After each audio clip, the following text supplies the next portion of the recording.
नमस्कार, मैं हूं आंचल सिंह और आप सभी का स्वागत है हमारे चैनल पर। हाथरस की घटना को मीडिया ने जिस तरीके से दिखाया, क्या वही सच है या सच कुछ और है, इसी पर हम बात करेंगे। और आज हम वो सच आपके सामने रखेंगे जो उनके गांव वाले, यानी कि जो पीड़िता है, उनके गांव वाले चीख चीख कर कह रहे हैं, लेकिन मीडिया उस बात को कवर करने के लिए तैयार ही नहीं है। वो सिर्फ और सिर्फ इसे सामूहिक बलात्कार, गैंग रेप का नाम दे रहा है। लेकिन इस मामले को गैंग रेप बनाया किसने? क्योंकि ये रेप का मामला है ही नहीं। हमने पहले भी आपको बताया था कि ये रेप का मामला नहीं है। रिपोर्ट भी सामने आ गई है और पीड़िता का 2 वीडियो हमारे पास है जिसमें वो ये कह रही है कि रेप नहीं हुआ है। लेकिन उसके बाद हॉस्पिटल में जब उसको ऑक्सीजन लगा होता है, एक वीडियो, उसके मुंह में शब्द डाले जाते हैं, उसे जबरदस्ती उससे बयान दिलवाया जाता है। इससे पहले माँ का भी जो बयान है उसमें आप साफ सुन सकते हैं कि रेप नहीं हुआ है। लेकिन ये जो पूरा मामला है, ये योगी आदित्यनाथ को बदनाम करने के लिए बनाया गया है। सबसे पहले हम बात करते हैं प्रशांत पटेल उमराव की। प्रशांत पटेल उमराव ने एक ट्वीट किया है और जब ये पूरा मामला सामने आया है, आज तक का और कांग्रेस का चेहरा बेनकाब हुआ है, उसके बाद ये ट्वीट प्रशांत पटेल उमराव की तरफ से किया गया है।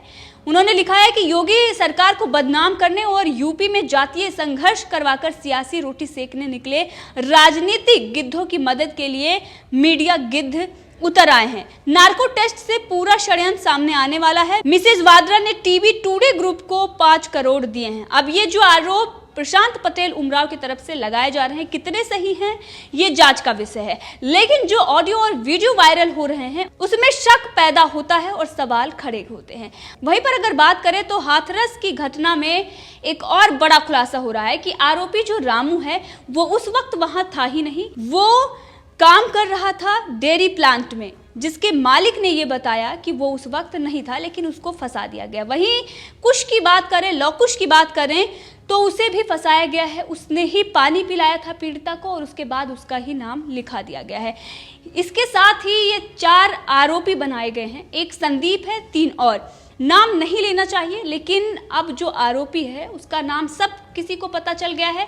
लेकिन अब इस पूरे मामले में जिस तरीके से आरोपी का पक्ष नहीं रखा जा रहा है, ये वही मीडिया चैनल हैं जिन्होंने ताहिर हुसैन का पक्ष दिखाया था, जिन्होंने रिया चक्रवर्ती का पक्ष दिखाया, जिन्होंने अफजल गुरु का पक्ष दिखाया, लेकिन वो संदीप का पक्ष नहीं दिखा रहे। ना ही किसी गाँव वाले का बयान लिया जा रहा है। आखिर क्यों? क्योंकि सच्चाई सामने आ जाएगी। नार्को टेस्ट का भी विरोध हो रहा है। लेकिन सच एक बात और भी है। अब इसमें यह खुलासा हो रहा है कि पीड़िता और संदीप दोनों का प्रेम प्रसंग चल रहा था और घटना वाले दिन संदीप मिलने आया था। अब इस पूरे मामले में जड़ तक हम जाते हैं और इन सब चीज़ों से पर्दा उठाते हैं, जिसको मीडिया ने कवर करने से मना कर दिया क्योंकि उसका एजेंडा कुछ और सेट करना था। कहीं और से उसके सोर्सेस थे, कहीं और से उसको डायरेक्शन दी जा रही थी, कहीं और से उसे पैसे मिल रहे थे, जैसा कि प्रशांत पटेल उमराव ने दावा किया है।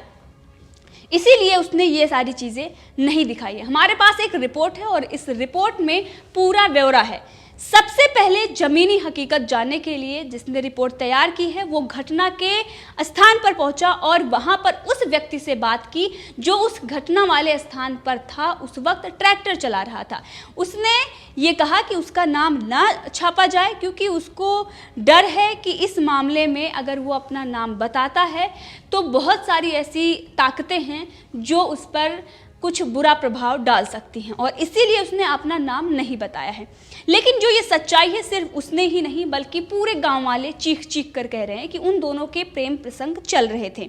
अब ये जो इंसान बता रहा है उसने ये बताया है कि जब वो वहाँ पर ट्रैक्टर चला रहा था उस वक्त माँ ने आवाज़ लगाई, वो वहाँ पर पहुँचता है और जो पीड़िता है वो ज़मीन पर पड़ी होती है। पीड़िता की माँ ने बताया कि संदीप ने उनकी बेटी पर हमला किया है और उसके बाद पास में ही लौकुश, जिनको अब आरोपी बना दिया गया है, वो घास काट रहा था, उसको बुलाया गया, पानी लेकर आता है, वो पीड़िता को पानी देता है और हद तब हो गई कि उसको ही फंसाकर गैंग रेप बना दिया गया। ये जो पूरा मामला है ये आपसी रंजिश का मामला है और इसमें क्या कुछ हुआ वो आप आगे देखिए। मां ने पहले भी बयान दिया, जिसकी रिकॉर्डिंग भी है, कि आपसी रंजिश थी जिसके चलते उसने गला दबाया है। अब सच कुछ और भी सामने आ रहा है। मां और जो बेटी कह रही है वो एक तरफ रखते हैं, गांव वाले क्या कह रहे हैं वो भी एक तरफ रखते हैं। पहले पक्ष रखते हैं मां के और पीड़िता की। मां ये कह रही है कि हम घास काट रहे थे, उस वक्त संदीप पीछे से आता है, वो गला दाब देता है। इसी के साथ पीड़िता भी ये कहती है कि संदीप उससे मिलने आया था और उसने उसका गला दाब दिया। अब उसके किसके प्रेशर में वो बोल रही है, क्यों ऐसा बोल रही है, ये भी जांच का विषय है। और ये रिकॉर्डिंग बाकायदा है जिसमें वो बोल रही है। इसके साथ ही जब वो हॉस्पिटल जाती है तब भी वो वही बयान देती है जब उसने तुरंत दिया था। अब इसके साथ ही ये कहा जा रहा है कि इस पूरे मामले में लव जो एंगल है उससे देखने की अब इस पूरे मामले में अगर देखें तो लव एंगल से जब अगर बात करें तो ये गांव के प्रधान और बहुत सारे ऐसे लोग हैं जो ये कह रहे हैं कि उन लोगों का आपसी प्रसंग चल रहा था। इससे पहले भी दोनों को एक साथ पकड़ा गया था और उनके भाई और मां ने उन दोनों को मारा था और जिसके बाद लड़के को यहाँ से बाहर भेज दिया गया था। वो 1 महीने बाद आता है और उसके बाद उससे पहले भी वो फ़ोन करता है पीड़िता को। पीड़िता की भाभी वो फ़ोन उठाती है और उसके बाद वो ये सूचना उनके माँ और भाई को देती है। उसके बाद जब वो मिलने आता है 1 महीने बाद, फिर वहाँ पर उसके भाई और माँ देखते हैं उसके भाई और माँ ही उससे घसीट कर गला दबाकर ला रहे होते हैं और जिसपे उसके गले में चोट आती है, यानी कि गले की हड्डी उसकी दब जाती है। अब जिसके बाद उसकी मौत हुई है, इसी कारण से रिपोर्ट में भी यही आया है। लेकिन संदीप को उस वक्त बुलाया जाता है, वो वहां पर पहुंचता है और उसको फंसा दिया जाता है। रामू को फंसाया गया, जिस पर हम ही नहीं बल्कि इस वाले एंगल को आज तक ने भी कवर किया है। ये वही चैनल है जो इस मामले में बाकी चीजों को नहीं देख रहा है, उसने खुद ये कवर किया। उसने बताया कि रामू उस वक्त नहीं था, उसके जो डेयरी प्लांट पर ओनर है उसने ये खुद बताया है, मालिक ने बताया है कि वो उस वक्त वहां नहीं था, लेकिन उसका नाम फंसा दिया गया है। अब लवकुश की बात करें तो वो पीड़िता को पानी पिलाने जाता है, उसका भी नाम उसमें आ जाता है। संदीप की अगर बात करें तो उसको बुलाया जाता है। अब ये जो रिपोर्ट आई है ये भी जांच का विषय है कि उसकी माँ और भाई ने गला दबाया या फिर संदीप ने दबाया, क्योंकि संदीप का जो परिवार है वो भी चीख चीख कर यही कह रहा है कि मेरा बेटा दोषी नहीं है, उसे फंसाया गया है और इस पूरे मामले में आपसी रंजिश चल रही थी। इससे पहले अगर बात करें तो 2001 में भी मुकदमा दर्ज कराया गया था पीड़िता के परिवार के तरफ से, जिसमें आपसी सहमत बनी थी और लड़की के घर वालों ने 2 लाख रुपए लेकर मुकदमे को रफा दफा किया था। और उसके बाद आज भी वही नौबत आई है, किस तरीके से इस मामले को उछाला जा रहा है। अब दोनों के जब आपसी रंजिश चल रही थी और उसके बाद उसे फंसाया गया और इस पूरे मामले में पहले तो सिर्फ और सिर्फ अटैक का मामला था कि वो आता है और पीछे से गला दबाता है, ये उसका परिवार कह रहा था, लड़की से भी यही बयान दिलाया गया है। लेकिन जब उस लड़की से पूछा जा रहा था किससे, तो वो कुछ चीजें गोल मोल करके वो उस वक्त बोल रही थी, लेकिन अब उसको किसका दबाव था। उसके बाद वो हॉस्पिटल जाती है, उसका बयान बदल जाता है और उसके मुंह में शब्द डाले जाते हैं, वीडियो बनाई जाती है, लेकिन उनको ये नहीं पता होता कि इससे पहले का वीडियो वायरल हो चुका है। जो स्थानीय वहां के पत्रकार हैं उन्होंने इस मामले में रिपोर्ट कर ली है, उन्होंने तैयार कर ली है, लेकिन जो मेन स्ट्रीम मीडिया है वो इस बात को नहीं दिखा रहा है, वो उस सच्चाई तक नहीं जाना चाहता, क्योंकि उसका एजेंडा वहां सेट नहीं हो रहा है, उसके पैसे उसको नहीं मिले हैं। अगर उस मामले में भी उसे पैसे मिले तो शायद वो उतनी जहमत करेगा, लेकिन वो नहीं कर रहा है। दुर्भाग्य हमारे देश का यही है कि ऐसे मीडिया चैनलों की वजह से ही मीडिया की बदनामी होती है, वो उस मामले को नहीं दिखा रहे वहां तक। अब उस हॉस्पिटल वाली वीडियो को शेयर किया जा रहा है। प्रियंका गांधी वाड्रा का दावा, जी हाँ, कि कमर की हड्डी तोड़ दी गई, रीढ़ की हड्डी तोड़ दी गई, आंखें फोड़ दी गई हैं, जीभ काट दी गई है, लेकिन जो वीडियो सामने आ रहे हैं उसमें ऐसा कुछ भी नहीं दिखाई दे रहा है। अब ये झूठ तो वहीं पर साफ हो जाता है कि इन्होंने ये मामले को बढ़ाने के लिए, और ये सिर्फ प्रियंका गांधी वाड्रा ही नहीं बल्कि मीडिया चैनल भी ऐसा ही दिखा रहा था। दोनों ने आपस में साजिश रची, जिसके बाद सोशल मीडिया पर इसको आग की तरफ फैलाया गया। यहाँ तक कि व्हाट्सएप ग्रुप में किस तरीके से धड़ाधड़ ये मैसेज आ रहे थे और जो तस्वीर यूज की जा रही थी वो चंडीगढ़ की किसी और मनीषा की थी। अब इस पूरे मामले में ये सिर्फ और सिर्फ आपको याद होगा कठुआ जो केस था उसकी तरह इसको बनाने की कोशिश की गई। दलित पीड़िता को बताया गया और वो सवर्ण। ये पूरा मामला आप समझ रहे हैं कि किस तरीके से इसमें आग लगाई गई और ये आपस में लोगों को भिड़ाने के लिए मुद्दा पूरा बना। और इसमें तो ऐसा भी आ रहा है कि कांग्रेस ने साजिश रचकर जो चंद्रशेखर कामन हैं उनके साथ ये साजिश रची है। और उसके बाद दूसरे दिन जब प्रियंका गांधी वाड्रा और राहुल गांधी जा रहे थे, उस साजिश के तहत ही जा रहे थे कि वहां जाकर वो हंगामा करेंगे। और बयान इन्होंने पहले ही दबाव डालकर दिलवा लिया था, शब्द उनके मुंह में डालकर किस तरीके से वीडियो रिकॉर्ड किया गया।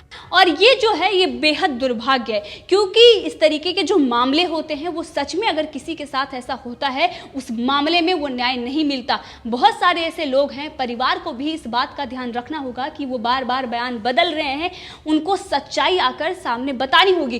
क्यों नहीं नार्को टेस्ट हो रहा है, क्यों उसका विरोध किया जा रहा है? कारण यही है, ये जो सच्चाई जो गांव वाले चीख चीख कर कह रहे हैं कि ऐसा कुछ नहीं है, उसे फंसाया जा रहा है। और इस मामले को मीडिया ने ही जन्म दिया है और कुछ राजनीतिक पार्टियां हैं और कुछ राजनीतिक लोग हैं जो योगी आदित्यनाथ को बदनाम करने के लिए ये साजिश रच रहे हैं, चाहे वो अंदर के हों या फिर बाहर के हों। वो योगी आदित्यनाथ से इस कदर डरे हुए हैं क्योंकि योगी आदित्यनाथ वो भ्रष्ट नहीं है, ना ही वो किसी नेताओं की चलने दे रहे हैं, ना ही किसी भ्रष्ट अधिकारियों की जो भ्रष्टाचार में लिप्त थे। वो योगी आदित्यनाथ से अंदर ही अंदर जल रहे हैं और इसी कारण योगी आदित्यनाथ को फंसाने के लिए तमाम तरह के प्रोपेगेंडे रचे जा रहे हैं। बाहर वाले लोगों के साथ मिलकर ऐसी घटनाओं को अंजाम दिया जा रहा है और इन घटनाओं को किस तरीके से रूपांतरण किया जा रहा है ये साफ दिखाई दे रहा है। और ये जो घटना हुई है इसमें आगे बहुत कुछ खुलासा होना है, लेकिन अब जो एसआईटी की टीम गठित हुई है वो इस बारे में खुलासा करेगी। लेकिन जो वहाँ के लोकल पत्रकार हैं उनसे हमने बात करने की कोशिश की, उन्होंने हमें बताया कि ये मामला कुछ और है, गांव वालों से कोई बात नहीं कर रहा है। और ये बहुत सारे हम न्यूज़पेपर जो उस वक्त के छपे थे, ये मामला पूरा 14 सितंबर का है। और 19 सितंबर की अगर बात करें तो रामशब्द यादव ने पीड़िता का 161 का बयान लिया, जिसमें पीड़िता ने छेड़खानी किए जाने की बात कही थी। तत्काल धारा 354 बढ़ा ली गई। वहीं पर छापेमारी कर 20 सितंबर को आरोपी संदीप को गिरफ्तार किया गया था। बार बार पूछने पर पीड़िता ने यह बात दोहराई कि उनके साथ संदीप ने छेड़खानी की थी, विरोध करने पर उसने हत्या का प्रयास किया। अब ये जो मामला है उसको बढ़ाया गया। गैंगरेप किसने इस पूरे मामले को तब्दील किया? गांव वाले वो भी चीख चीख कर नाम बता रहे हैं कि वो कौन लोग थे। वो योगी आदित्यनाथ के खिलाफ साजिश रचने वाले ही लोग हैं और उनका नाम जल्द ही सामने आएगा। अगर हम बताते हैं तो इसमें दिक्कत हो सकती है, उनको ये कहने का मौका मिलेगा कि इस तरीके से चीज़ें बताई जा रही हैं, क्योंकि ये जो रिपोर्ट आई है ये भी अभी जांच का विषय है। लेकिन नाम सामने आ रहे हैं, गांव वाले भी ये कह रहे हैं, जो पत्रकार वहाँ के हैं वो भी हमें ये लगातार बता रहे हैं कि ऐसा कुछ मामला है और ऐसा कुछ दिखाया जा रहा है। जो हम बता रहे हैं सच्चाई ये बहुत हद तक है, लेकिन इस मामले को छुपाया जा रहा है। वहीं पर इससे ज़्यादा जब गहराई में हम गए तो ये सामने आया, ये जो मामला है ये पहले एक बार हो चुका था, जब पीड़िता और संदीप पर दोनों परिवार की रंजिश चल रही थी। उस वक्त दबाव डाला गया था एक दूसरे से अलग होने का, यहाँ तक कि भाई ने पीड़िता को भी पीटा था और उस लड़के को भी पीटा था। जैसे कि मैंने आपको पहले भी बताया, उसके बाद उसको भेज दिया गया था। उस वक्त दोनों का विवाह करने की बात कही गई थी पंचायत के तरफ से, लेकिन दोनों परिवार में सहमत नहीं बनी और जिसके बाद उसको वहाँ से भेज दिया गया। अब ये सारी चीज़ें जो सामने आ रही हैं ये भी जाँच का विषय है। जो रिपोर्ट हमारे पास है ये हमें वहाँ के लोकल पत्रकारों से मिली है और बहुत सारे ऐसे चैनल हैं जो इसको दिखा रहे हैं। सिर्फ हम ही नहीं बल्कि बहुत सारे ऐसे चैनल हैं जो इस बारे में बात कर रहे हैं, लेकिन वो चैनल नहीं है जिन्होंने जुगाड़ी पत्रकारिता की है, जिन्होंने 25 के बदले 50 की बात पर सहमत बनाई है, जिन्होंने जाकर परिवार वालों से डील करवाई है, जिन्होंने परिवार वालों को स्क्रिप्ट दी है, जिन्होंने कोचिंग दी है कि आपको कैसे बात करना है और कैसे किस मामले को रखना है, आपको समझौता नहीं करना है। कहीं ना कहीं इस पूरे मामले में सच को छुपाया जा रहा है और झूठ को दिखाया जा रहा है। गांव वालों का यह कहना है कि संदीप को फंसाया गया है और अगर इस मामले में अच्छे से जांच होगी तो सच सामने आएगा। उसी के साथ ये भी कहना है कि जो आरोपी को फंसाया गया है वो आरोपी का कोई दोष नहीं है, बल्कि उनके भाई और मां ने ही ऐसा किया है। अब ये कहां तक सच है ये जांच का विषय। एसआईटी का गठन हुआ है, इस मामले में जांच होगी और सच सामने आएगा।